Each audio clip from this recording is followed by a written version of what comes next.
Le char était original par son concept et présenté en janvier 2015 à Nicolas II. Cet engin est un tricycle géant.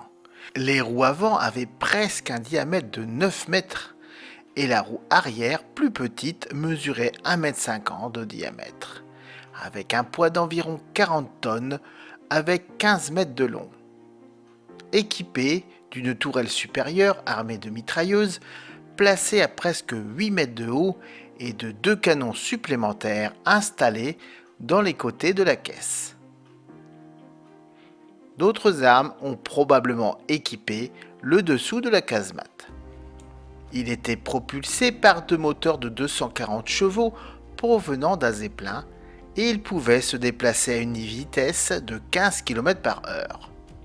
Son équipage devait être de 10 hommes. Le véhicule fut notamment surnommé Chauve-souris parce que le prototype incliné vers l'arrière par sa petite roue ressemblait à une chauve-souris en train de dormir. Les énormes roues avaient été conçues pour franchir des obstacles importants. Mais à cause d'erreurs de calcul sur la répartition des masses, la petite roue arrière s'enfonçait facilement dans de la terre meuble. Et de ce fait, l'immobilisait. Ces défauts furent jugés rédhibitoires lors du test devant la Haute Commission du 27 août 2015, pendant lesquels le blindé s'est justement embourbé. On laissa le char là où il s'est immobilisé, dans le village d'Orudievo, où le véhicule avait été rapidement assemblé en grand secret, situé à environ 60 km au nord de Moscou, jusqu'à ce qu'il soit démantelé en 1920.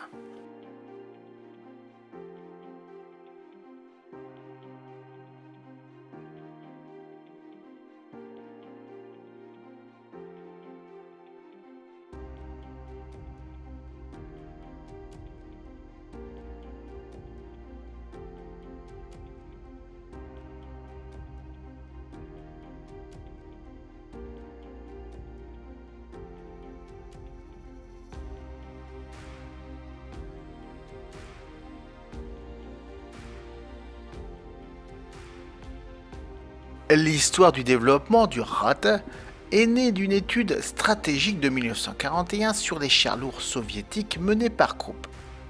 L'étude donnant également naissance au Panzer VIII Maos, super lourd.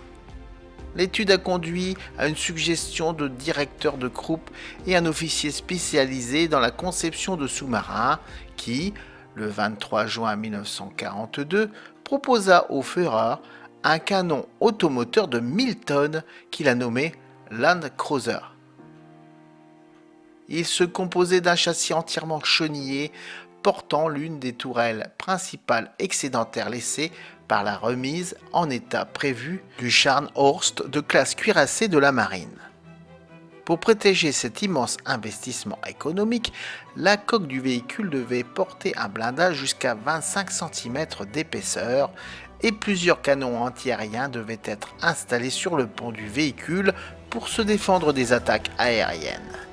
Le Führer était enthousiasmé par ce concept et a ordonné à Krupp de commencer le développement de celui-ci en 1942.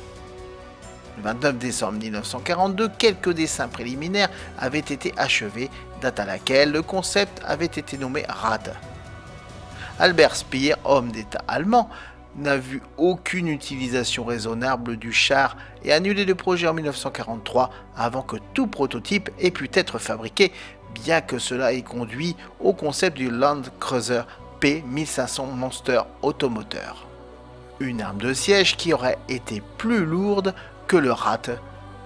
L'idée générale d'un si gros char a été résumée par Hans Guderian en disant cela: les fantasmes de Hitler passent parfois par le gigantesque.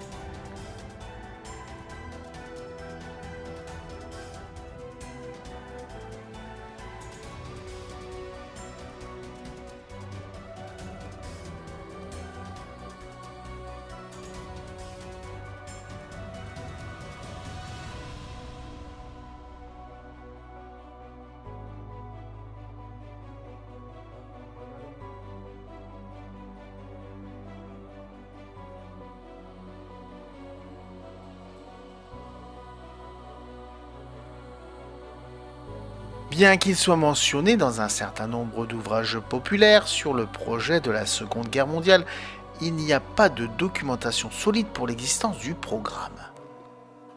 Le Land Cruiser P1500 était un projet de char ultra lourd sur lequel il était prévu d'installer des canons Krupp 800 mm du Schwerer-Gustav. Le P1500 Monster était donc un énorme canon automoteur qui devait tirer des obus à distance de 37 km. Les canons du Land Cruiser P1500 avaient un objectif principal, la destruction des structures fortifiées. Dans le cas de la construction de cette machine, elle surpassait facilement le Panzer VIII Maus ainsi que le Land Cruiser P1000 Rad en termes de poids et de dimension. Le poids du Land Cruiser P1500 a dépassé toutes les normes. Une seule de ses armes principales avait une masse de presque 500 tonnes. Un autre facteur défavorable était la nécessité de réserves conséquentes et la présence d'un grand nombre d'armes auxiliaires. L'énorme poids du projet devant les développeurs posait un problème sérieux, fournir une capacité de mouvement automotrice. À cet égard, les concepteurs ont décidé de prendre 4 moteurs diesel utilisés sur les sous-marins de type 7. Cependant, même une centrale électrique aussi puissante n'aurait guère permis aux véhicules d'atteindre une vitesse supérieure à 20 km/h.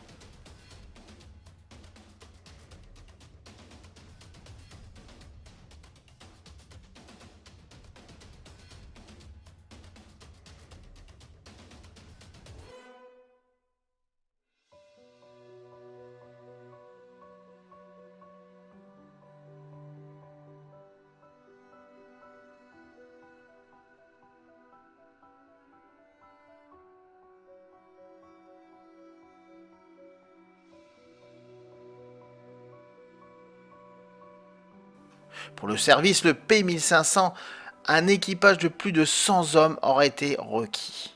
Même si ce géant avait été achevé, il est peu probable qu'il aurait trouvé une utilisation pratique lors d'opérations militaires. Une puissante artillerie et un blindage épais auraient créé des problèmes à l'ennemi, mais la maniabilité très limitée du char le rendait vulnérable aux attaques aériennes. Il était impossible de le rendre furtif. La couverture aérienne améliorée nécessitait des coûts supplémentaires. Dans ces conditions, la seule utilisation possible de l'engin était l'arrière du front, où il pouvait servir d'artillerie à longue portée. Près de la ligne de front, l'utilisation du P1500 n'aurait pas été possible, car le transport posait des problèmes. En outre, il ne pouvait être transporté ni sur une remorque, ni sur des rails. Le poids et la taille énorme ne permettaient pas l'utilisation de tunnels et de ponts. La consommation de carburant d'un véhicule aussi gigantesque est difficile à imaginer.